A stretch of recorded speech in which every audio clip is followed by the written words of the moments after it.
Ya, assalamualaikum warahmatullahi wabarakatuh. Jumpa lagi bersama kami di Himpunan TV Channel.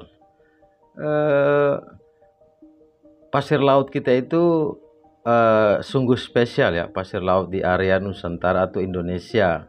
Kenapa saya bilang seperti itu?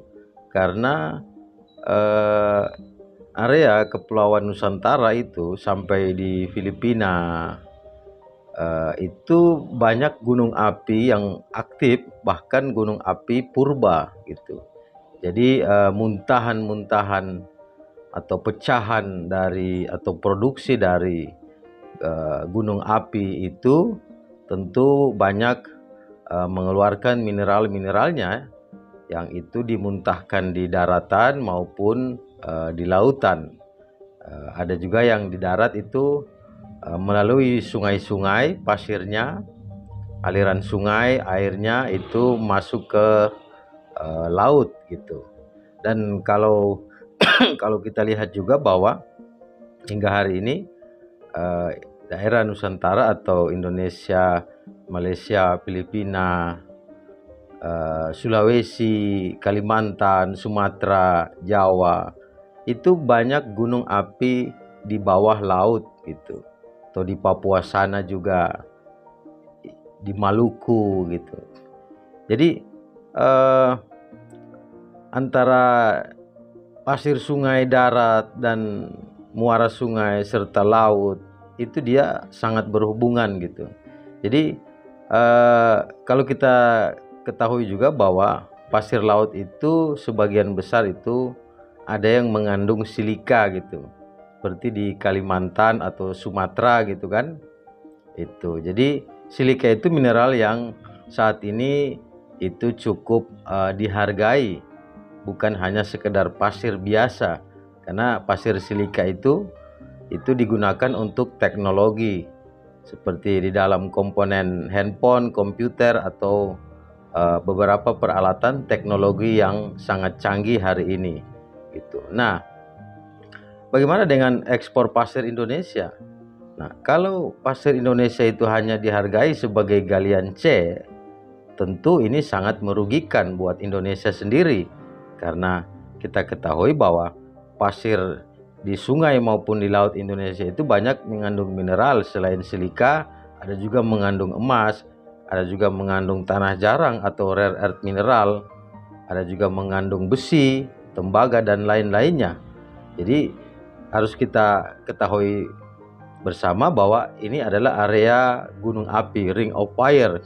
Jadi di laut dan di darat, di sungai itu adalah muntahan mineral dari dalam bumi yang hingga hari ini masih sangat banyak di area Indonesia, di dalam lautnya, dalam tanahnya, dan di sungai-sungainya gitu. Nah, kalau izin ini hanya dikategorikan sebagai galian C, tentu ini semua orang akan melakukan itu karena dan banyak mungkin bisa saja karena kita ketahui bahwa di Indonesia ini banyak mafia pertambangan gitu ya. Jadi yang diolah izinnya galian C tapi yang diangkut mineralnya gitu. Nah, begitupun luar negeri yang membeli, dia membeli pasir, tapi dia juga dapat untung banyak karena dia mampu mengolah mineral atau mengambil mineral di dalam pasirnya. Jadi yang bodoh adalah kita sebagai negara yang memiliki kekayaan itu tapi tidak mampu mengolahnya. Kita hanya lagi-lagi menjual bahan mentah, dan tentu bahan-bahan mentah itu akan habis suatu saat nanti. Dan tentu itu akan menyisakan kerusakan lingkungan dan potensi bencana alam yang bisa mematikan rakyat atau manusia.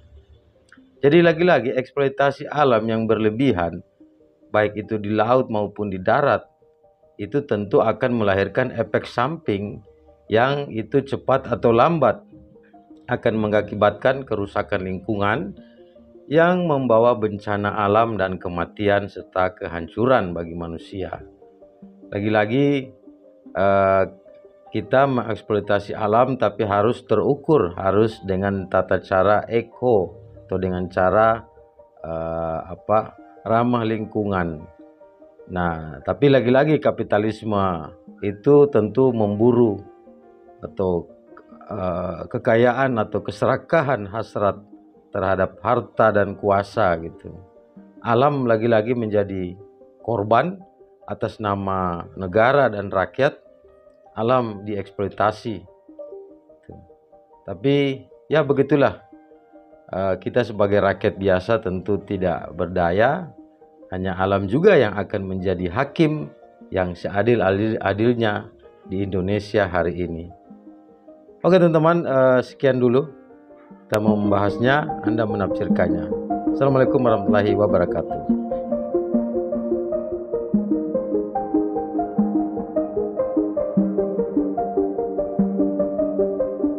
Pasir laut mengandung berbagai jenis mineral, tergantung pada komposisi batuan, jenis pasir, dan lokasi geografis. Beberapa mineral yang biasanya terdapat dalam pasir laut antara lain: 1. Silika. Mineral ini umumnya terdapat dalam jumlah besar dalam pasir laut. Silika sangat penting dalam pembuatan kaca, semen, dan produk kimia lainnya.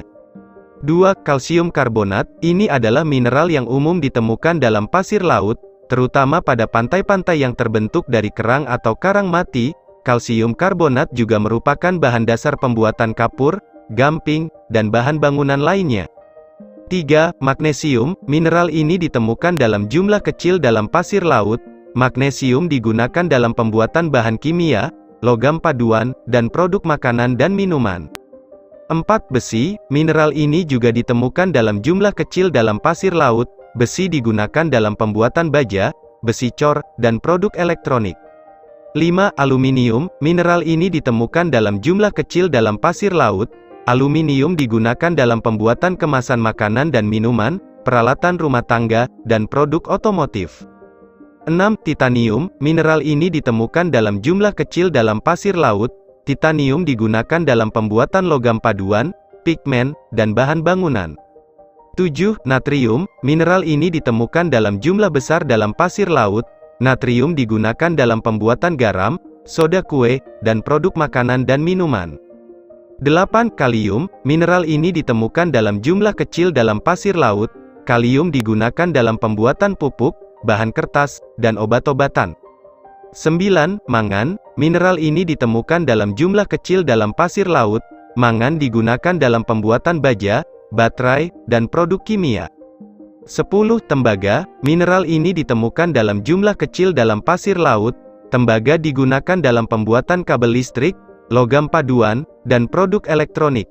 Namun, perlu diingat bahwa kandungan mineral dalam pasir laut bervariasi tergantung pada banyak faktor, sehingga tidak semua pasir laut memiliki kandungan mineral yang sama. Selain itu, pengambilan pasir laut secara besar-besaran dapat berdampak negatif pada ekosistem laut dan lingkungan sekitarnya.